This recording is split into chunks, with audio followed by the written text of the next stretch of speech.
Voilà, alors on va continuer notre enseignement sur Malachie, cette fois en allant à travers le texte.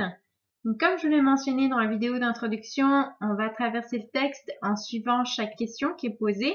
Donc, il y a 6 questions qui sont posées que moi j'ai catégorisées comme des tests, différents tests que les gens vont mettre Dieu au test, ou Dieu va mettre au test son peuple. Chaque fois qu'il y a une question, donc je regarde la question qui est posée, aux preuves qui démontrent un petit peu, qui soutiennent la question, puis la solution qui serait nécessaire pour qu'il y ait un changement. Et ensuite, à chaque fois, j'essaie de réfléchir à une application personnelle qu'on pourrait avoir qui soit pertinente pour aujourd'hui. Donc le premier test, c'est la question qui est basée sur l'amour. Le test de l'amour, c'est donc les chapitres 1 à 5. La question qui est posée, c'est en quoi nous as-tu aimé? Et puis après, ça continue en disant, Ésaü n'est-il pas le frère de Jacob? Donc en gros, c'est ça. Mais cette question, Israël demande, mais est-ce que tu nous aimes vraiment? La preuve que Dieu les aime est dans le fait que Édom a été détruit, mais pourtant Israël n'a pas été détruit. Dieu a eu la miséricorde pour eux. Ils ont été en exil, mais ils ont été préservés en étant dans l'exil. Alors c'est une preuve de l'amour que Dieu il a eu pour eux. La preuve en leur faisant miséricorde. Dieu il les avait choisis et il n'avait pas fini avec eux l'œuvre qu'il voulait faire pour amener le salut à toutes les nations. Puis la solution, elle n'est pas directement écrite dans le texte, mais elle est sous-entendue. Si Dieu, il a démontré son amour en ayant miséricorde envers vous, alors vous, en retour, aimez-le aussi. C'est un appel à retourner à l'alliance, mais un retour qui doit toujours se faire dans l'amour. Le fondement de la relation, le fondement de l'alliance est basé sur l'amour. Une application pour nous aujourd'hui, on peut se poser la question, est-ce qu'on voit que Dieu il nous aime, ou est-ce qu'on pose la même question à Dieu, où on lui dit, mais comment est-ce que tu m'aimes? Est-ce qu'on est conscient qu'on a de la valeur? Est-ce qu'on est attentif aux démonstrations que Dieu il veut nous faire dans nos vies, où il nous montre, où il nous démontre qu'il nous aime, quand il a de la compassion de nous, quand il prend soin de nous, quand ouais, peu importe qu'il fasse quelque chose ou pas, est-ce qu'on est conscient qu'il nous aime, ou est-ce que nous, on est aussi dans la remise en question de son amour pour nous? Et je vous encourage à pas nourrir cette amertume, mais à vraiment chercher à ce que vous puissiez avoir une révélation de l'amour de Dieu. Parce qu'il y a tellement de promesses dans la Bible qui parlent de l'amour que Dieu il a pour son peuple, qui parlent de l'amour qu'il a pour nous, ses enfants, et de tout l'amour qu'il a pour le monde. Il y a le fameux Jean 3,16 qu'on connaît tous, car Dieu a tant aimé le monde qu'il a donné son Fils unique. Mais dans Ésaïe, par exemple, on a aussi ces promesses, qui étaient aussi pour les lecteurs et qui l'est pour nous encore aujourd'hui. Ainsi parle maintenant l'Éternel qui t'a créé, ô Jacob, celui qui t'a formé, ô Israël. Sois sans crainte, car je t'ai racheté. Je t'ai appelé par ton nom, tu es à moi. Tu as du prix à mes yeux, tu es honoré et je t'aime. L'amour que Dieu il a pour nous, il est tellement beau et il est tellement merveilleux. Puis moi, j'aime cette manière comme il nous appelle. Il dit, tu es à moi, je t'ai appelé par ton nom. Donc on est son peuple, on est ses enfants. Puis quand on voit à la croix, eh ben, on peut voir que son amour. Alors maintenant, la preuve de son amour, c'est pas comme à l'époque où c'était le fait que Édom a été jugé et eux ils ont eu droit à la miséricorde. Mais c'est quand même similaire dans le sens où nous on peut voir à la croix qu'il a pris notre jugement et grâce à ça, on peut expérimenter son amour. Donc si vous doutez de son amour, je vous encourage à méditer sur ce que Jésus il a fait à la croix. Le deuxième test, c'est un test de l'honneur, question de l'honneur. La question qui est posée, c'est en quoi avons-nous dédaigné ton nom? Le peuple qui pense que non, on t'honore, de quoi est-ce que tu parles? On n'a pas dédaigné ton nom, on n'a pas déshonoré ton nom. Mais pourtant, la preuve, c'est que ils apportent de la nourriture souillée. Ils apportent des animaux qui sont complètement méprisés. Ils prennent pas au sérieux la sainteté de Dieu. On a... ouais, c'est ça. Ils apportent un peu n'importe quoi. Ils gardent les meilleures bêtes pour eux. Ils gardent les mâles pour eux. Et puis ils apportent les boiteuses pour l'Éternel. Alors la solution, elle est au verset 9. Et maintenant, implorez donc l'Éternel pour qu'il vous fasse grâce. La solution, c'est de demander pardon à Dieu. La solution, c'est toujours de se repentir. C'est toujours dans la repentance et dans la confiance que oui, il va pardonner. Donc, les questions d'application pour nous, j'aimerais qu'on puisse réfléchir à notre adoration, à notre vie.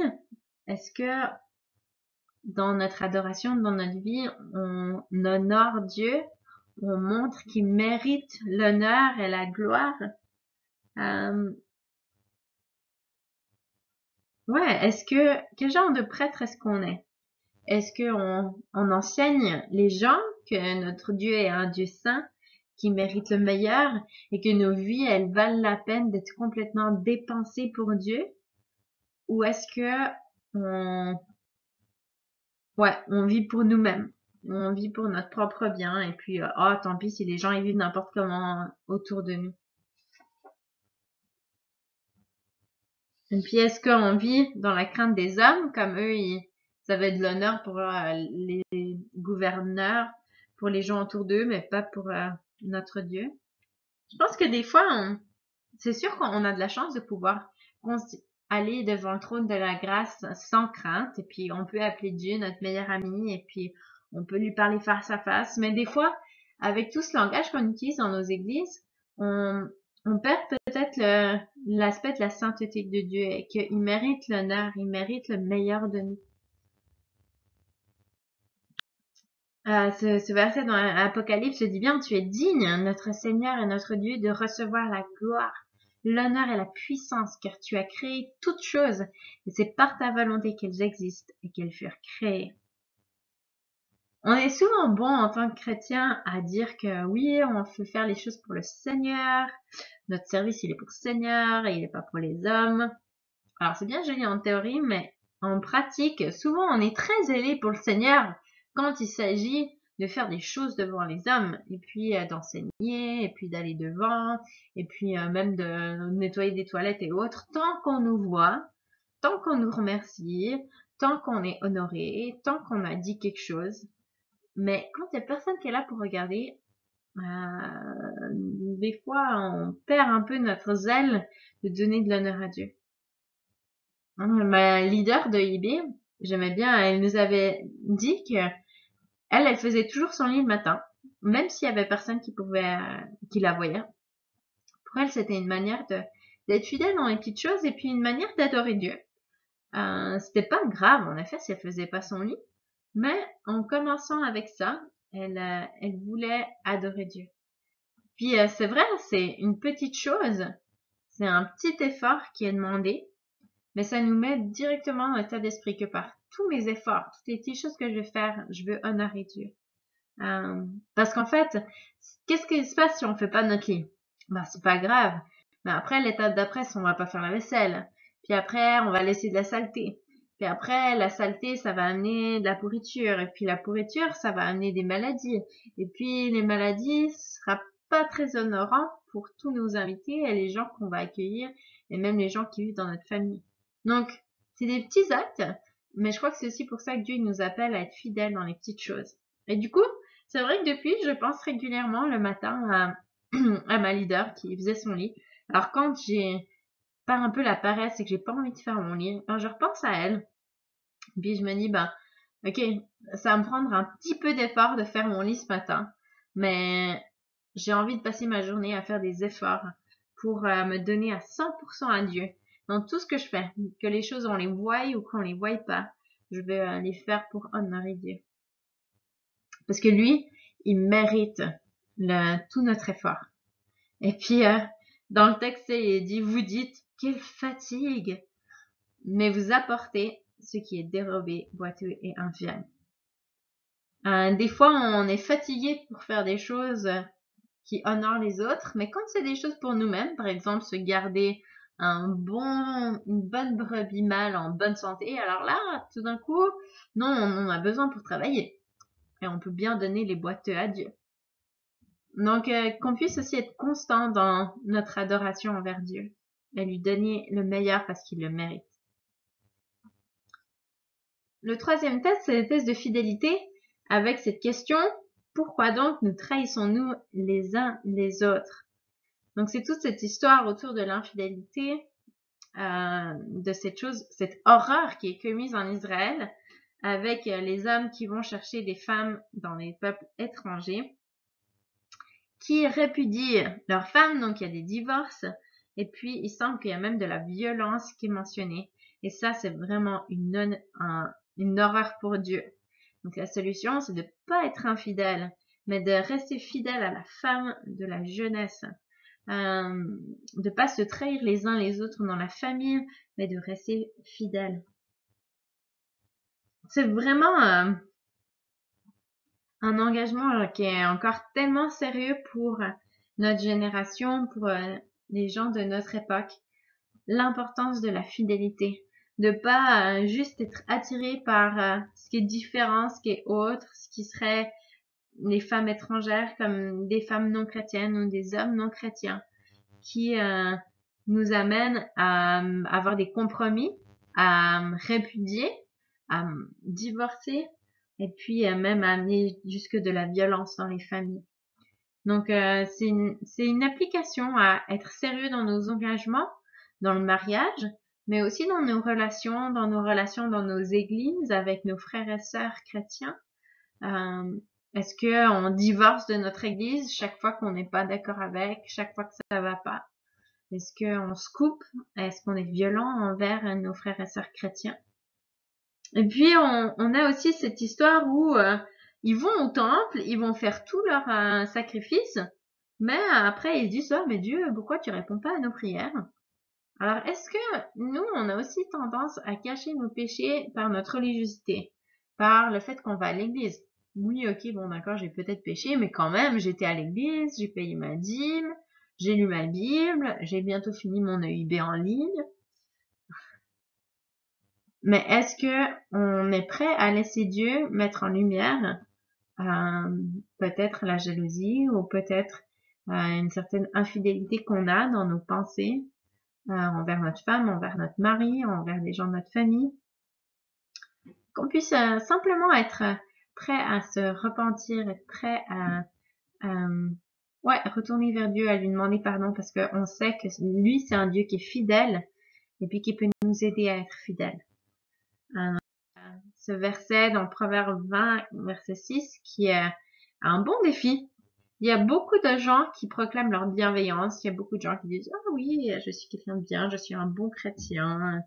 En tout cas avec les paroles. Mais un homme fidèle, qui le trouvera? Et je pense que c'est un défi pour nous d'être des hommes, des femmes, des familles qui soient fidèles, qui marchent dans l'intégrité, qui est fidèle à Dieu et qui est fidèle les uns envers les autres. Alors qu'on puisse soutenir nos familles et puis protéger nos familles. Et qu'ensemble on puisse refléter le Dieu fidèle qu'on a et qu'on sert. Le quatrième test, c'est le test de la purification et puis de la justice. Donc la question c'est: où est le Dieu de jugement? Alors ils veulent que Dieu amène son jugement sur le méchant. Alors Dieu il va le faire. Dieu il va juger et puis il va purifier tout le monde. Sauf que c'est aussi un appel à retourner à l'Éternel, parce que Dieu il va juger le méchant, mais ça veut dire qu'il faut que eux ils soient prêts et que eux ne soient pas du côté des méchants. Donc les méchants, bien sûr, ça parle des idolâtres, ça parle des sorciers, de ceux qui commettent l'injustice, des violents, des menteurs, etc. Mais c'est ça, son jugement il arrive à travers de son messager. Alors oui, vous voulez que son jugement vienne, vous voulez que le messager il arrive, mais est-ce que vous êtes prêts pour quand il arrivera? Alors moi j'aime bien ce passage Parce que, oui, Dieu, il va amener son jugement, et puis ça peut faire peur. Mais en même temps, Dieu, il veut pas qu'on ait peur, il veut simplement qu'on soit prêt. C'est pour ça qu'il envoie son messager, en fait.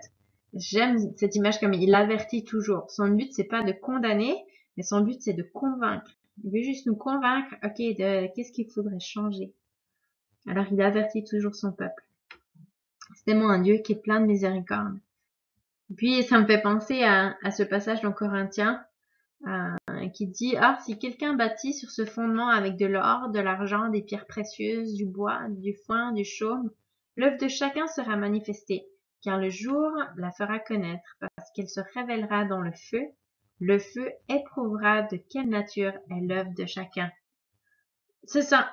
On va tous passer par le feu, mais ce qui est important, c'est de savoir comment est-ce qu'on a construit notre vie. Alors, est-ce qu'on a construit avec la méchanceté, avec la jalousie, avec de l'injustice, avec des mensonges?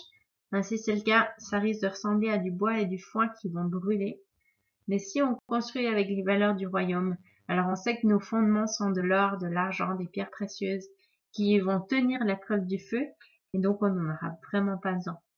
Alors, je vous encourage à ouais, garder vos yeux fixés sur celui qui vous aide à construire avec des fondements d'or, d'argent et de pierres précieuses. Le cinquième test, c'est le test de la provision. Donc la question, c'est en quoi devons-nous revenir? En quoi avons-nous frustré? Alors le problème, c'est qu'ils n'apportent pas leurs dîmes et qu'ils n'apportent pas leurs offrandes. Donc la solution, elle est simple. Il suffit de les apporter. Alors, c'est toujours le même défi pour nous aujourd'hui. Est-ce que on apporte nos dîmes et nos offrandes? Est-ce qu'on fait confiance à Dieu pour notre provision? Ou bien est-ce qu'on s'accroche à ces choses comme sécurité au lieu de les donner à Dieu? Est-ce qu'on met notre confiance dans ce que nous on peut faire ou dans qui il est? Lui, il a promis qu'il allait nous bénir. Il dit qu'il est bon. Donc on sait qu'on peut s'appuyer sur lui et sur ses promesses. Même dans Malachie,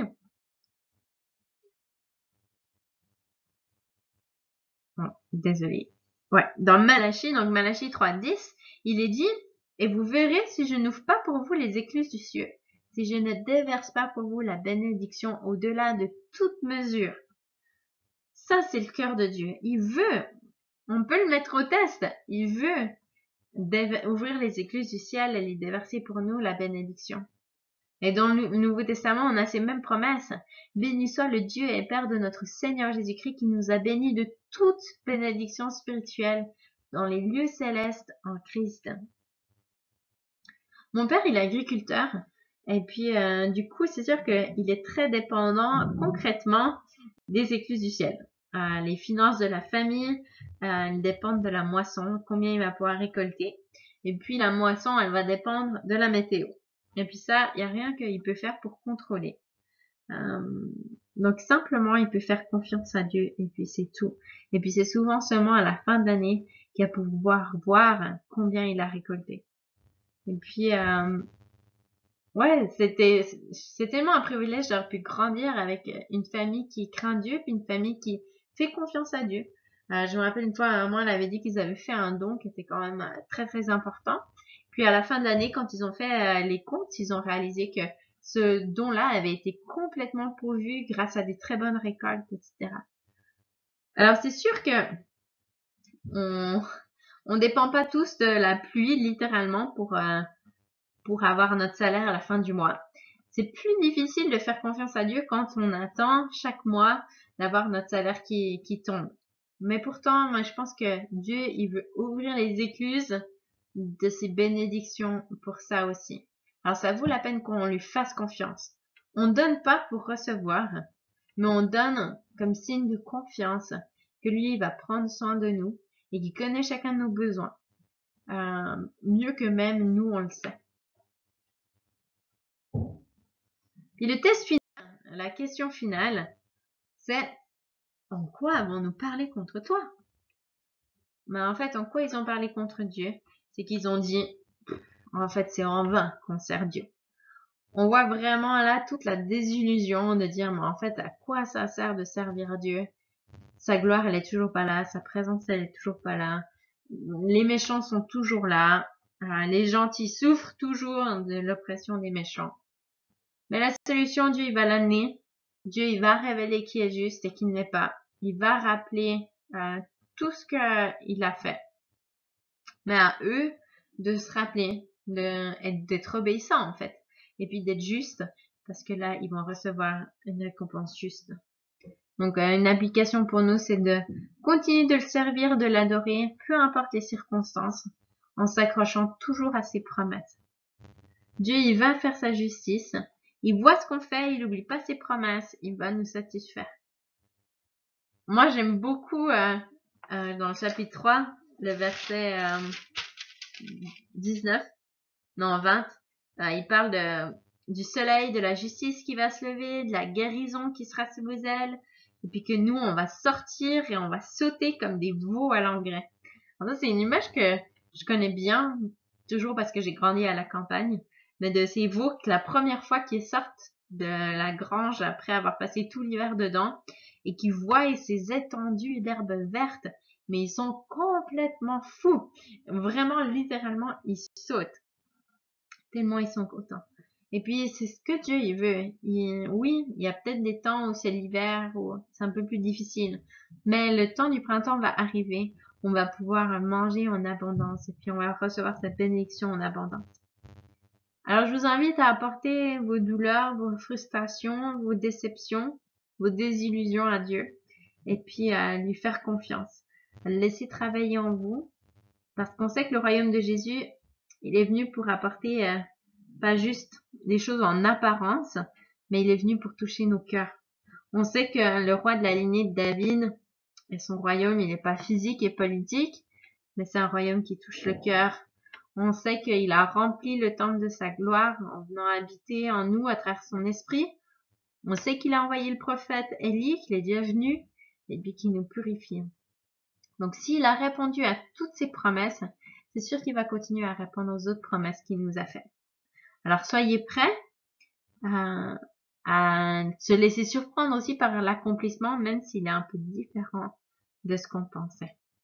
Alors bonne étude de Malachie, et puis bravo d'avoir terminé l'EIB en ligne, si c'est le dernier livre que vous faites.